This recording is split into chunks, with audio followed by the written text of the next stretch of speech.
Muy bien, amigos del canal, estamos en esta oportunidad con Cecilia Ance Terán, es una escritora boliviana, nos va a comentar sobre su trabajo literario, sus novelas, todas sus obras publicadas. Cecilia, gracias por estar aquí, estamos ya grabando y bueno, me gustaría que nos hable sobre tus libros, sus publicaciones, qué es lo último que has sacado. Gracias por estar aquí, ¿sí? Adelante. Gracias, Roger. Muchísimas gracias por la invitación. Quiero mandar un saludo muy especial a todas las personas que nos están siguiendo esa transmisión. Y bueno, ya lo has dicho, soy escritora, eh, me inicié como novelista y en el transcurso de los años, bueno, fui incursionando en otros géneros como el cuento, el microcuento y algo de poesía. Eh, Empecé a escribir un género muy especial que es el de ficción. Me gusta la historia ficcionada, la histórico-fantástica, se podría decir. Me gusta contar una historia de ficción, pero aderezarla con datos históricos reales o datos sobre nuestra cultura. Tanto Perú como Bolivia compartimos elementos culturales muy similares y es que no son casi los mismos, ¿no? Y en mi país, en Bolivia, especialmente nuestra juventud, conoce muy poco acerca del origen de la cultura andina, entonces ese tema fue el que inicialmente me llamó mucho la atención. Cuando empecé a leer acerca de la cultura andina, descubrí que había un mundo maravilloso que estaba escondido y quise compartirlo de alguna manera y qué mejor manera de poder hacer a través de la literatura. Ujú. Dime, ¿cuál fue la primera obra que publicaste? ¿En qué año fue? ¿Cómo se llama? Bueno, mire, este es un dato curioso porque cuando empecé a escribir, yo no creí que iba a publicar, no tenía idea de cómo era el mundo editorial, las publicaciones, ni siquiera conocía a un autor nacional. Eh, Cuando empecé a escribir, lo hice gracias a la insistencia de mi padre. Era una persona que amaba muchísimo los libros, pero llegó un momento en su vida en la que por alguna situación él perdió el 80% de la visión. Entonces, al verlo tan deprimido, un día le pregunté si quisiera que le leyera libros y ahí, bueno, él accedió y ahí empieza mi incursión en la lectura de una manera continua, ¿no? Porque antes era de manera esporádica. Entonces empezamos leyendo El caballo de Troya de J. J. Benítez, que para mí es una obra de ficción. Y cuando terminamos de leer ese libro, bueno, ya nació el interés de poder leer otros. Continué con otro libro de Benítez que se llama La rebelión de Lucifer. Y de ahí ya fui escogiendo yo, investigando qué libros podía leerle a mi padre. Conocí a Lovecraft, conocí a Edgar Allan Poe, por supuesto conocí a Stephen King, conocí muchos autores que para mí, bueno, en ese entonces jamás había escuchado. Y lo que hicieron fue realmente destapar ese don, el don más poderoso que nos ha dado la naturaleza, que es la imaginación. Y a partir de entonces, bueno, pues mi cabeza empezó a crear historias que las comentaba con mi papá y él me decía, ¿no? Que debía escribir. Yo no me creía capaz en ese momento porque le decía, yo no soy escritora, no estudió literatura, siempre ponía excusas hasta que, bueno, pues fue tanta la insistencia que un día creo que finalmente sufrí una epifanía y fue cuando en esa época, estoy hablando del 2007, hubo una manifestación de las personas que se dedican al comercio de la ropa americana, la ropa usada, no sé si en Perú también hay, ¿sí? ¿Sí? Bueno, entonces hubo una manifestación y yo comenté con mi hermano porque estuvimos en el auto esperando frente al semáforo a que pase esta manifestación. Comentamos de cómo este negocio había crecido tanto en el país, cómo el que no había caído había tropezado en estos mercados. Y él me hizo un comentario a manera de broma, me dice, si tú te compras te vas a comprar una ropa, te podrías comprar el camisón de la reina Isabel y nunca te enterarías que era de ella. Y claro, yo me puse a pensar y dije, es cierto, o sea, toda esa ropa cuenta, tiene tantas historias que nunca se van a conocer. Entonces, en una conversación con mi papá, yo le pregunté y le dije si creía que la ropa que usamos de alguna manera se llega a quedar con nuestra energía. Y él me dijo que claro que sí, porque era la teoría de la física cuántica, ¿no? Que dice que todos los seres humanos, todos los seres vivos son energía en un 99.9% y que están interrelacionados unos con otros, creando una infinita malla energética en el universo. Y ahí me puse a pensar, yo dije, ¿qué pasaría si alguien se va a la ropa usada y se compra parte de un uniforme nazi, ¿no? Y para que se den cuenta cómo la imaginación no tiene un tope, mi padre me dice, ¿por qué de un nazi y no directamente de Hitler? Esa noche no dormí. Me acuerdo que me levanté a las 4 de la mañana, me senté a la computadora y empecé a escribir imágenes que veía en mi cabeza, ni siquiera estaban planificadas. Y conté la historia de un minero de Oruro que con su primer sueldo va a estos mercados de ropa usada y de repente se topa con un elemento, con una prenda que lo deja absorto, que lo deja intrigado y con muchos deseos de obtenerlo. Está hipnotizado con este elemento. Entonces empieza a negociar con la vendedora hasta que consigue un precio que podía pagar y compra, adquiere el abrigo. Y él al momento de colocarse el abrigo siente una electricidad que le recorre la columna vertebral y siente una sensación de seguridad y de fuerza que jamás había sentido. Ese abrigo perteneció a Hitler y en la historia, obviamente, el minero nunca se va a enterar de este detalle. Al día siguiente, en nuestra hora de lectura, le dije a mi papá, te voy a leer algo, vamos a cortar un cachito del libro, te quiero leer algo y quiero que me digas qué te parece. Y le leí, era una especie de capítulo. Y mi papá se quedó escuchando, atento, creo que casi no pestañó y después me dice, ¿qué pasa después con el minero? ¿Qué sucede? ¿Pasa algo con el abrigo? Y le dije, no, eso es todo, no hay más. Entonces me dice, no, no, eso es imposible, tiene que haber algo más. Cuando yo le dije que había escrito ese texto, nunca me voy a olvidar el rostro de alegría que le vi a mi papá. Y ahí a mí me entró un temor muy grande. Yo dije, ¿será posible que yo pueda continuar con este proyecto, que lo pueda terminar? ¿Qué pasaría si no lo hago? Decepcionaría a mi papá. ¿Qué pasa si lo hago mal? También decepcionaría a mi papá. Entonces me sentí una encrucijada. Me vi en la necesidad de realmente tomar en serio lo que había hecho y empezar a investigar. Nunca en mi vida lo había hecho de esa manera, solamente, bueno, en la universidad. Y empecé a buscar información acerca de la cultura andina, a estudiar lo que era la cosmovisión andina, todas las creencias, los orígenes de las creencias y costumbres del hombre andino, de nuestros antepasados. Y bueno, y por otro lado también hablar un poco acerca de la Segunda Guerra Mundial, porque voy interponiendo el momento en que Hitler recibe como regalo este abrigo, partes puntuales de la Segunda Guerra Mundial, y cómo el abrigo llega a parar en un mercado de ropa usada en Bolivia y es adquirida por este minero, y cómo este minero sufre una serie de experiencias sobrenaturales a causa de la carga energética del abrigo. Yo me quedé emocionada porque cada vez que avanzaba le comentaba a mi papá, le leía, él me daba consejos, me decía, ¿por qué no haces esto? ¿Por qué no hablas del carnaval de Oruro?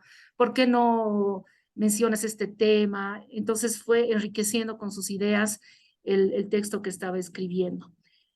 No tenía pensado publicar porque no sabía cómo hacerlo, pero me imagino que mi papá en su emoción lo comentaba con sus amigos, porque él todavía, a pesar del problema que tenía en la vista, iba al club donde se reunía con sus amigos y lo comentaba y este comentario fue expandiéndose de alguna manera hasta que llegó a una autoridad que estaba de pasada por mi ciudad, pero era de la ciudad de Oruro.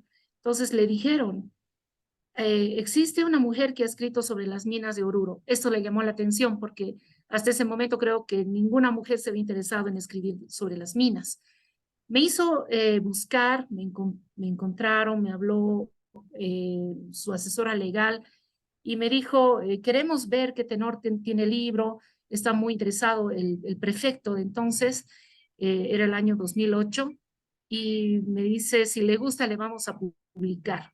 Yo temerosa le conté a mi papá, le dije, papá, me han dicho esto, y mi papá casi da un salto al techo y me dice, ¿y cuándo vas a mandar? Y yo le dije, no, no, no creo que lo mande porque me da miedo, hablo de los nazis, no creo que les guste. Y ahí mi papá se molestó y me dice, vas a mandar, si les gusta bien y si no también, pero no te vas a morir por la curiosidad de si es que les hubiera gustado o no. De esa manera mandé, pasaron meses, no supe nada más. Para entonces yo estaba tan entusiasmada que había empezado a escribir otro libro que titula La clonación de Cristo. Y bueno, mientras estaba escribiendo el libro, llega la tan esperada llamada de la ciudad de Oruro diciendo, bueno, que iban a publicar el libro y que querían que esté para una fecha determinada en la ciudad para la entrega. En ese momento, la verdad es que yo me sentí con sentimientos muy con encontrados, ¿no? Porque para entonces mi papá ya había fallecido. En realidad, el día que me llamaron fue el día que se había enterrado a mi papá. Yo lo consideré un regalo de él, como que él hubiera hecho algo en el cielo y hubiera dado este maravilloso regalo que fue el de que se publique mi primer libro.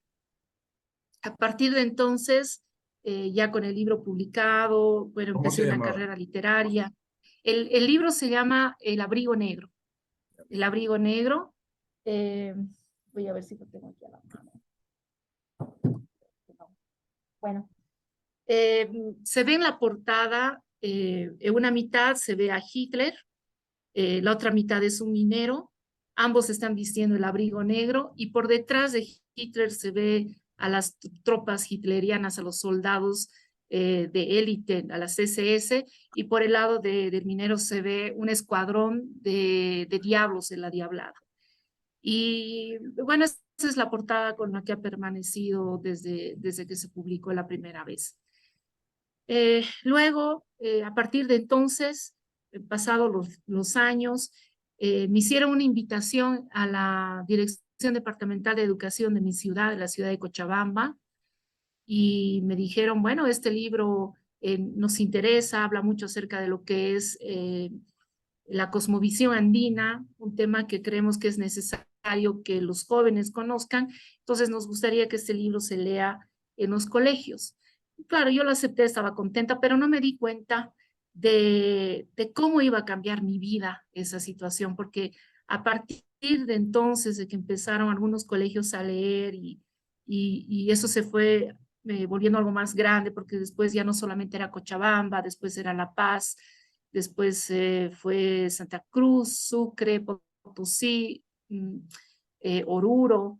Eh, yo tuve la oportunidad de ser invitada a colegios para dar charlas y fueron los mismos jóvenes los que empezaron a marcar mi camino, por dónde iba la curiosidad, cuáles eran las intrigas que tenían, aquellas cosas que a ellos les llamaba la atención. Entonces yo continué estudiando acerca de la cosmovisión andina y posteriormente de la mitología andina. ¿No? Descubrí de que tenemos una mitología hermosa, compartimos una mitología hermosa, donde si nos damos cuenta, son los mismos personajes que en la mitología griega, la mitología nórdica o la mitología romana, lo único que cambian son los nombres, ¿no? Pero tenemos al dios principal, tenemos al dios de la guerra, a la diosa de la tierra, entonces fui encaminándome por ese sentido. Y había un personaje que a mí me llama la atención en la mitología andina, que es el Supay. No sé si en el Perú también ya cuando se refieren al Supay dicen que es el diablo, ¿no? Porque aquí en Bolivia lo dicen. Pero según investigaciones se dice que el Supay era el dios de la guerra en la mitología andina y lo que a mí me llamó la atención es de que en la mitología nórdica el dios de la guerra se llama Tiu. Para mí había una relación ahí con el tío de la mina, ¿no? El tío, este personaje al que los mineros le rinden culto para entrar, pedirle permiso para entrar a la mina y, bueno, pues poder salir sano y salvo. Sí, esa es la portada de las crónicas del Supay. Eh, bueno, cuando escribí ese libro, yo veía las características del tío de la mina, que es la representación del Supay, ese personaje que mora en las profundidades de la mina, donde no llega la luz del sol, inmortal, que tiene poderes sobrenaturales, y a quien le rinden ofrendas de sangre. Entonces, si vemos estas características, nosotros estamos pensando que es una especie de vampiro, ¿no? Entonces quise crear a este personaje que era un vampiro que nace en Alemania y que va errando por Europa hasta llegar a España, conoce a los reyes de España, se hace muy amigo de la reina Isabel. Ella le pide como un gran favor que acompañe a Cristóbal Colón en esta travesía de buscar, bueno, de llegar a las Indias, ¿no? Por otro lado, rodeando el mundo y al final él accede y cuenta, narra la historia del viaje que realiza con Cristóbal Colón, que a mí me parece fantástico porque existe un diario que escribió Cristóbal Colón en el que habla su trayecto por el Triángulo de las Bermudas, que en ese entonces no tenía ese nombre, pero comenta acerca de cosas muy extrañas que pasaban como cuando las brújulas se volvían locas, o incluso él coloca en su diario que ve un objeto que era metálico que sale del mar y se pierde en el cielo. Entonces son elementos que me fascinaron y que me parecieron muy convenientes poderlos colocar en esta historia. Este personaje que se llama Gunther, que es el vampiro, llega a América y bueno, pues va a vivir una serie de experiencias, va a ser testigo de la caída del imperio incaico y de una serie de experiencias más que lo van a obligar a recluirse dentro de una mina, dando origen así a la leyenda del tío de la mina. Ese es otro libro que, bueno, uno de los libros que más quiero.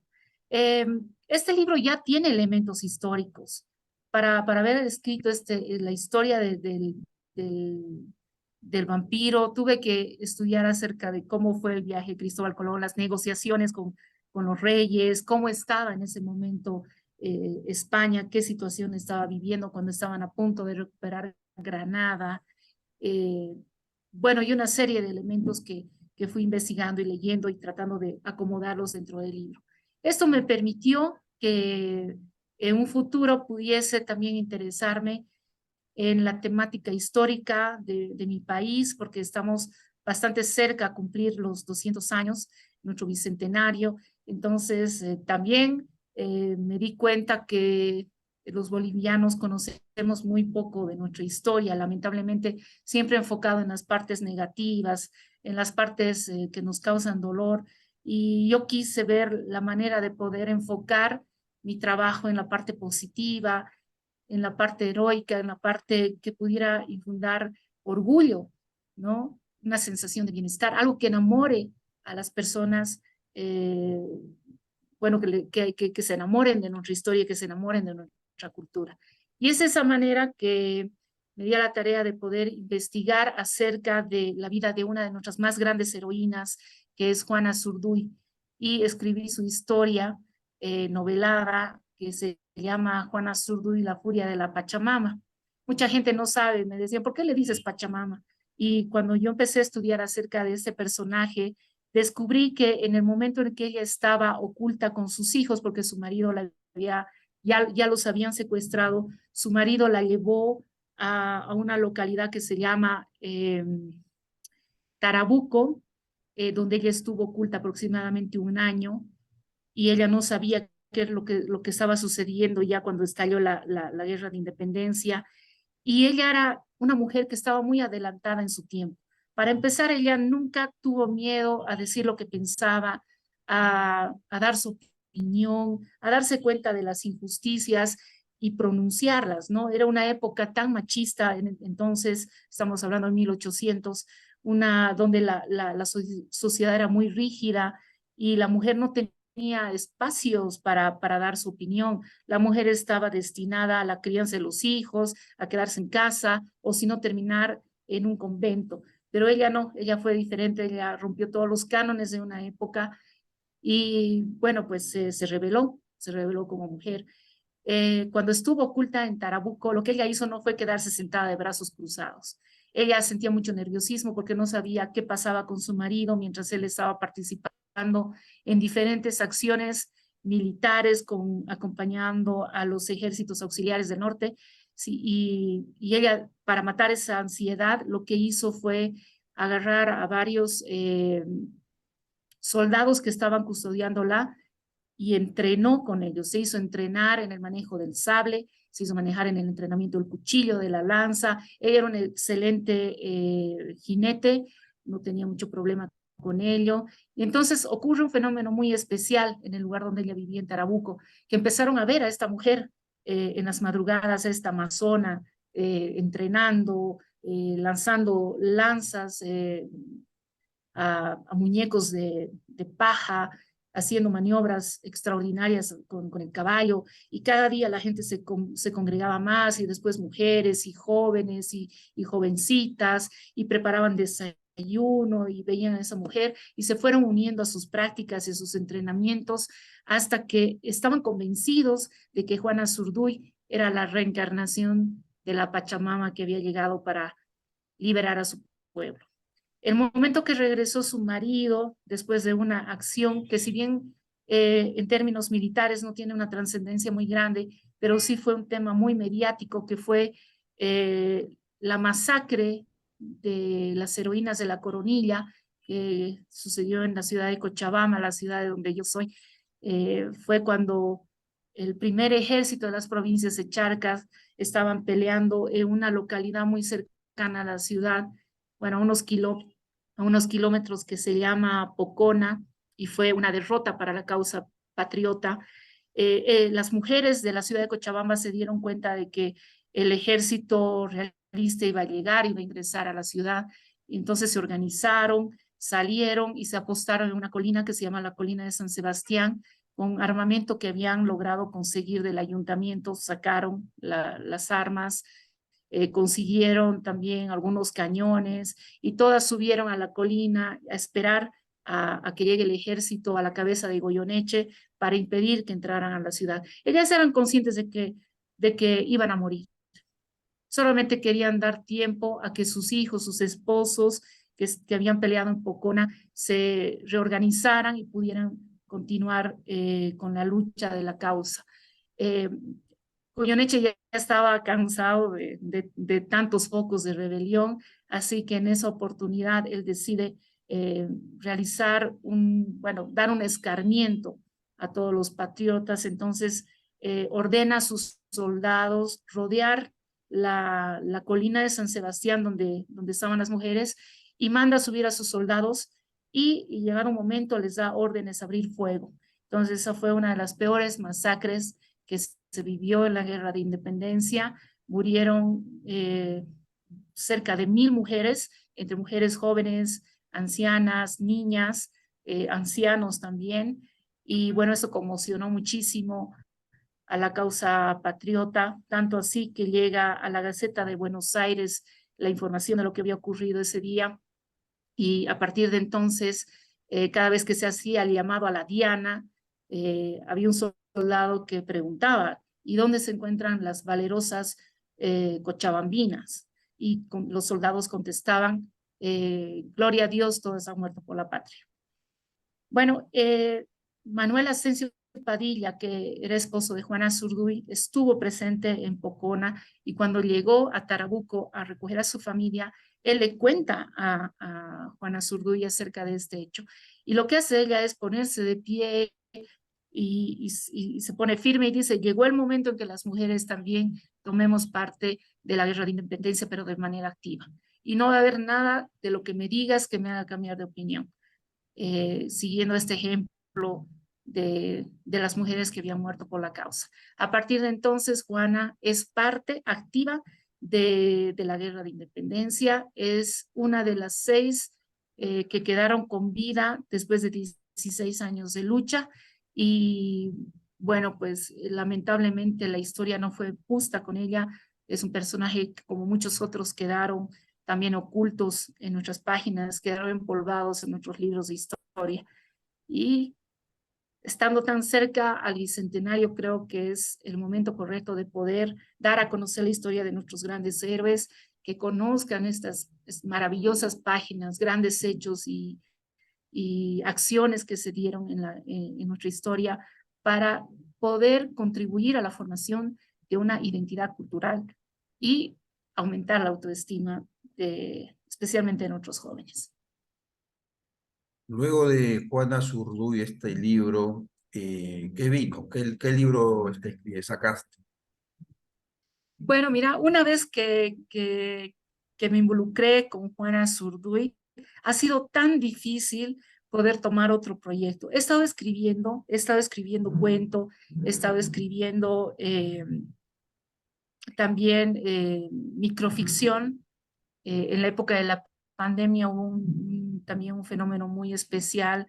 Fue el boom de la microficción porque la gente quería entretenerse, pero quería cosas que sean rápidas de asimilar, ¿no? No quedarse mucho tiempo, digamos, con un cuento largo, una novela. Entonces hubo el boom de la microficción. Yo conozco muchos microficcionistas en Perú que fueron parte de este boom de la microficción, y algo muy interesante fue crear esta red de escritores que podían ponerse en contacto a través de las diferentes plataformas de Internet y realizar actividades muy interesantes como antologías digitales, inclusive publicar libros físicos, libros internacionales donde participan estos autores. Y bueno, pero siempre Juana presente en mi vida. Entonces nació la idea de poder hacer un guión teatral, nació la idea de poder crear un cómic para niños, y ahora trabajando en una novela infantil también acerca de Juana Zurduy.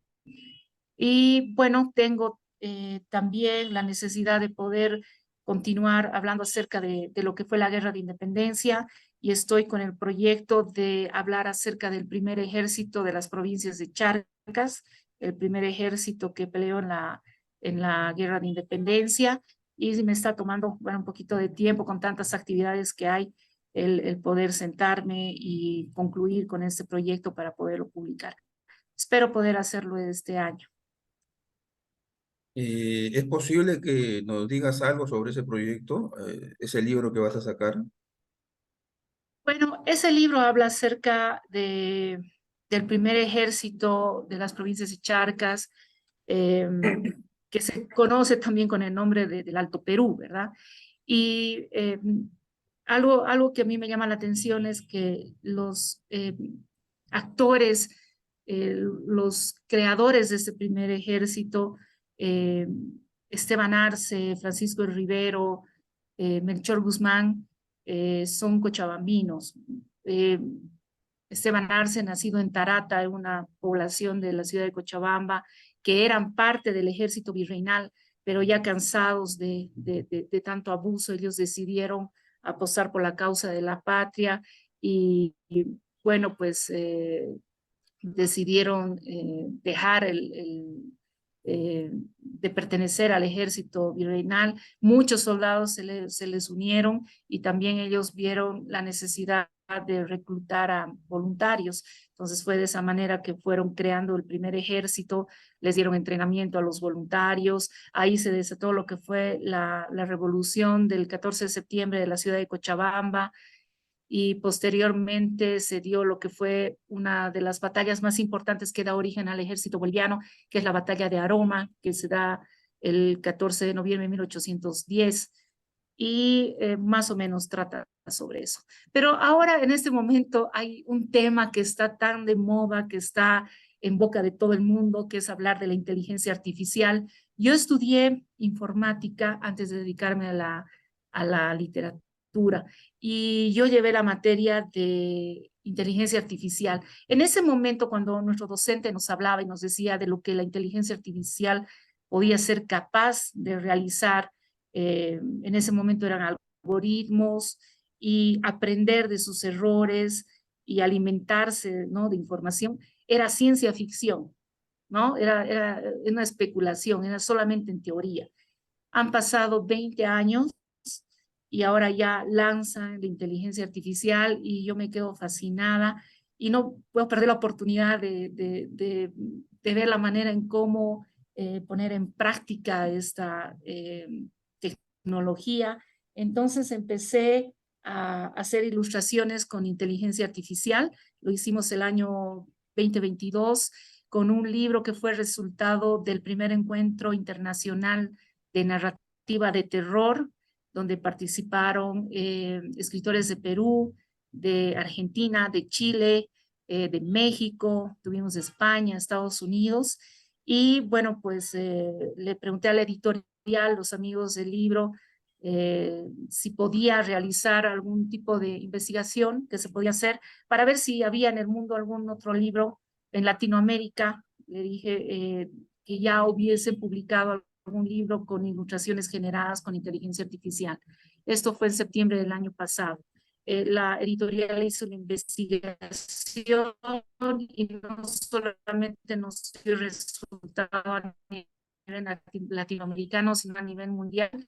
Entonces, creo que con este proyecto fuimos los primeros en publicar puro, sin haber hecho ningún tipo de modificación, ¿no? Y a partir de entonces, bueno, fui haciendo la prueba con mis propios libros, reedité un libro, un cuento que se llama La Casona, donde también están las ilustraciones de inteligencia. Ahí lo tienen en imagen, inteligencia artificial.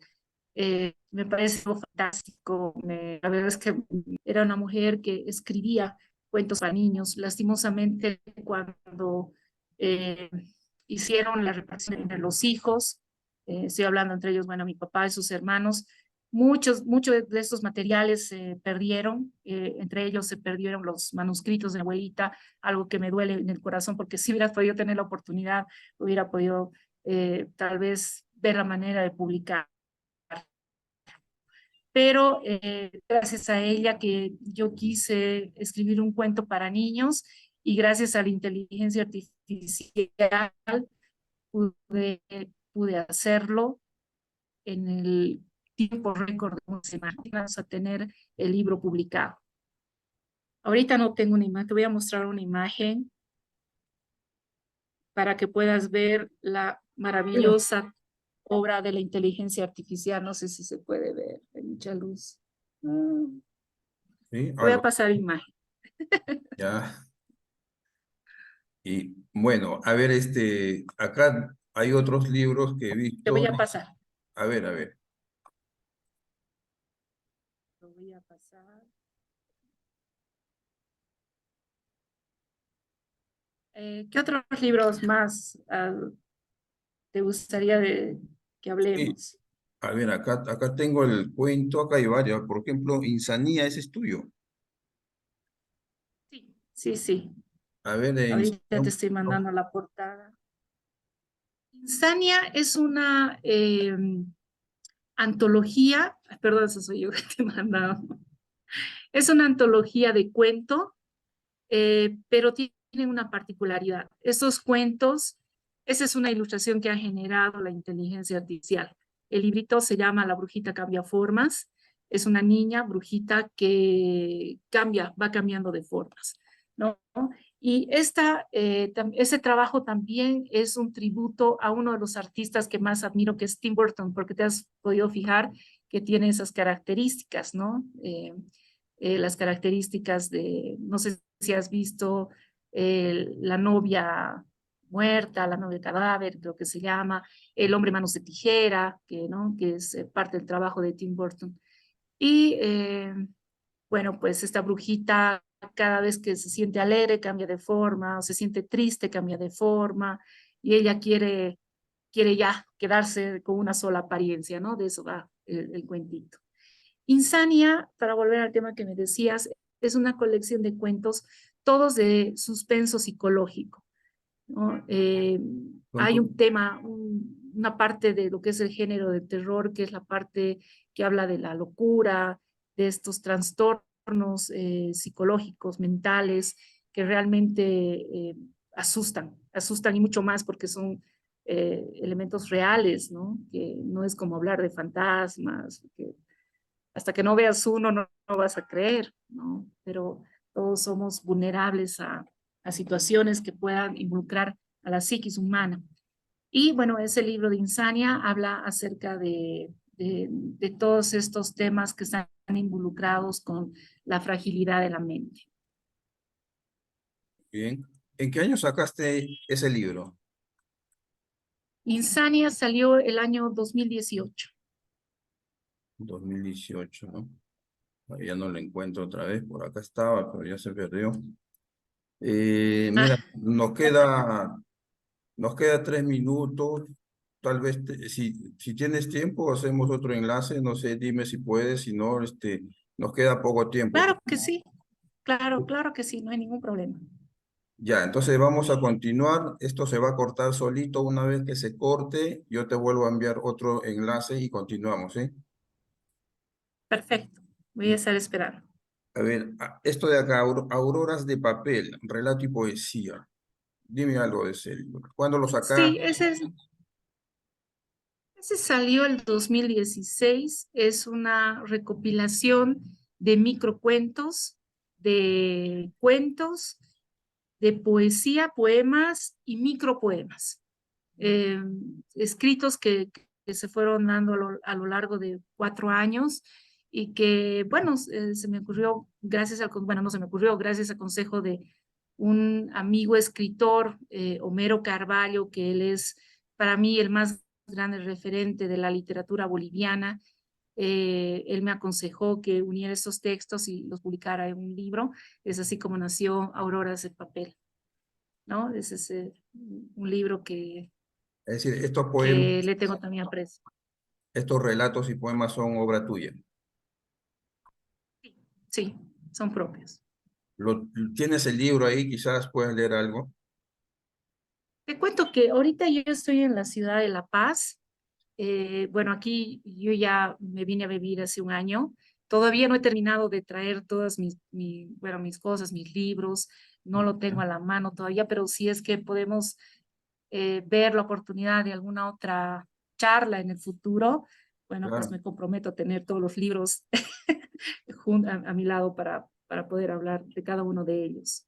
sí, claro, sí, claro, ya, vamos a ver con otra obra. Por acá he visto, a ver, el fabricante de ceniceros. A ver, cuéntame sobre eso. Parece, hay Sí, un cráneo ahí, ¿no? sí, es un cuento. Esta es una historia bastante curiosa, ¿no? En Cochabamba, la ciudad donde yo vivo en un tercer piso, en una casa que tiene 3 pisos. Yo vivo en el piso, en el tercer piso. Y bueno, la cosa es que tenemos roperos empotrados, ¿no?